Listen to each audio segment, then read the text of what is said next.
Hi friends, welcome back. My name is Chahat and today we are going to start with a new poem, Rain on the Roof, which is written by Cord Skinney.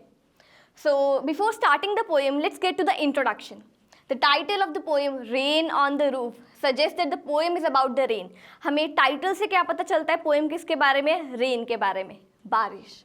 The poet is telling us about the memories he has of the rain as the sound of the raindrops falling on the roof of his house brings back sweet memories of the past.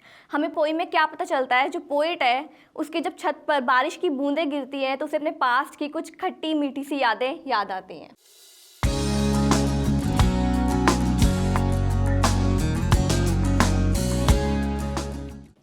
So now start with the poem. The first stanza is, when the humid shadows hover over all the starry spheres and the melancholy darkness gently weeps in rainy tears. What a bliss to press the pillow of a cottage chamber bed and lie listening to the patter of the soft rain overhead. तो इसमें humid shadows होते हैं जो black colour के clouds हैं, एकदम humid से भरे हुए हैं, मतलब कि ह्यूमिडिटी से भरे हुए, मॉइस्चर से भरे हुए हैं.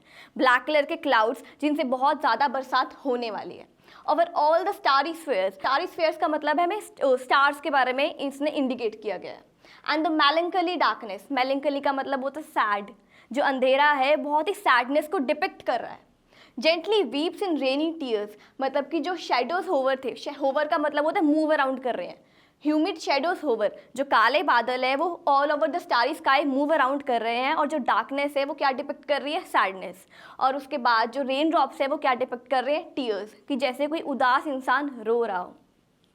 What a bliss to press the pillow of a cottage chamber bed, मतलब कि जब रात को बारिश हो रही थी, जो पोएट था वो अपने घर में बेड पर पिल्लो को प्रेस करके लेटा हुआ था.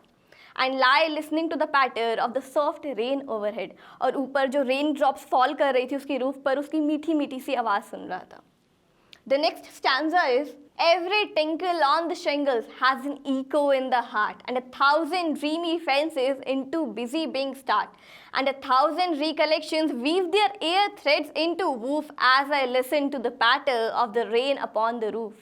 इसका मतलब है पोएम क्या बोलता है? Every tinkle on the shingles, मतलब कि हर एक रेन ड्रॉप जब रूफ पे गिरती है तो उसकी जो आवाज़ आती है टिन टिन करके, वो क्या होती है? Has an echo in the heart. Echo का मतलब होता है जो साउंड रिपीट हो रही है, तो उसे लग रहा था कि उसके दिल में वो चीज़ें बज रही हैं, जैसी वो रेन ड्रॉप फॉल करती थी उसकी जो इको है उसके दिल में होते थे. And 1,000 dreamy fancies into busy being start, उसकी जो पुरानी मतलब सब चीज़ वो फैसिनेट कर रहा है, ड्रीम कर रहा है, अपने ड्रीम लैंड में है कि जब बारिश की बूंदें गिर रही हैं तो कैसा लगता होगा जब मैं बच्चा था. And 1,000 recollections weave their ear threads into woof, और जो उसकी पुरानी यादें हैं फिर से इंटरमिंगल कर रही हैं, मतलब कि सारी यादें पुरानी जुड़ रही हैं into a woof as I listen to the patter of the rain upon the roof, और जैसे मैं बारिश की बौछार को सुन रहा हूँ जो मेरी रूफ पे पड़ रही है. The next stanza is, now in memory comes my mother as she used an years ago to regard the darling dreamers ere she left them till the dawn, मतलब कि अब उसकी मेमोरी में कौन आई है? उसके मम्मा आए हैं. As she used in years agone, मतलब कि बहुत पहले जब बारिश होती थी तो उसके मम्मा क्या करते थे? उसके पास जाते थे, जितने भी उसके सपने हैं पुराने वो फिर से अपनी मम्मा की तरफ जाने लगे हैं. Oh, I feel her fond look on me as I listen to this refrain which is played upon the shingles by the patter of the rain. उसने क्या बोला है कि मैं उनका फिर से वही मुस्कुराता हुआ चेहरा देख पा रहा हूँ, जैसे बचपन में जब बारिश आती थी मेरे मम्मा जैसे मुझे पैम्पर करते थे, बातें करते थे, तो मुझे सब कुछ वही याद आ रहा है जैसे कि बारिश की बूंदें उसकी रूफ पे गिर रही हैं. So this was the poem, The Rain on the Roof. Now let's begin with the question answers of the poem. The first question is, What do the following phrases mean to you? Discuss in class. मतलब आगे के जितने में phrases दिए हुए हैं उसका मतलब आपके हिसाब से क्या बनता है? ह्यूमिड शेडोज मैंने आपको बताया था, जो डार्क क्लाउड्स हैं जो स्टारी नाइट पे एकदम होवर कर रहे हैं, मतलब कि मूव अराउंड कर रहे हैं. The dark clouds that produce rain, जो काले बादल जिनमें से अभी बारिश निकलेगी. स्टारी स्फेयर्स का मतलब क्या है? जो नाइट है ऊपर वो स्टार से एकदम फिल हुई पड़ी है. The night sky abounding in stars. What a bliss, इसका मतलब होता है जो पोएट की हैप्पीनेस. ब्लिस का मतलब क्या होता है? हैप्पीनेस या Joy.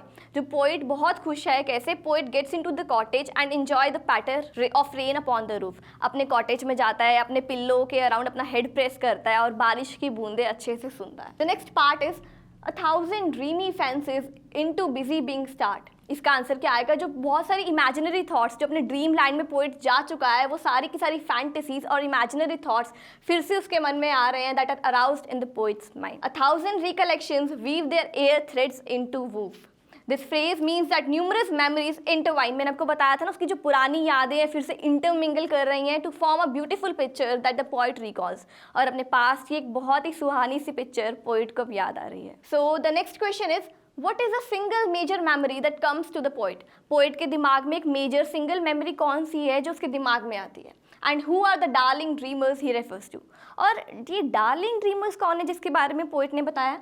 His mother and her fond look. और उसके पोइट की मेमोरी कौन सी है, जो मेजर मेमोरी जो उसके दिमाग में आती है? उसके मम्मा का फेस और खुशी भरा लुक उसकी तरफ से.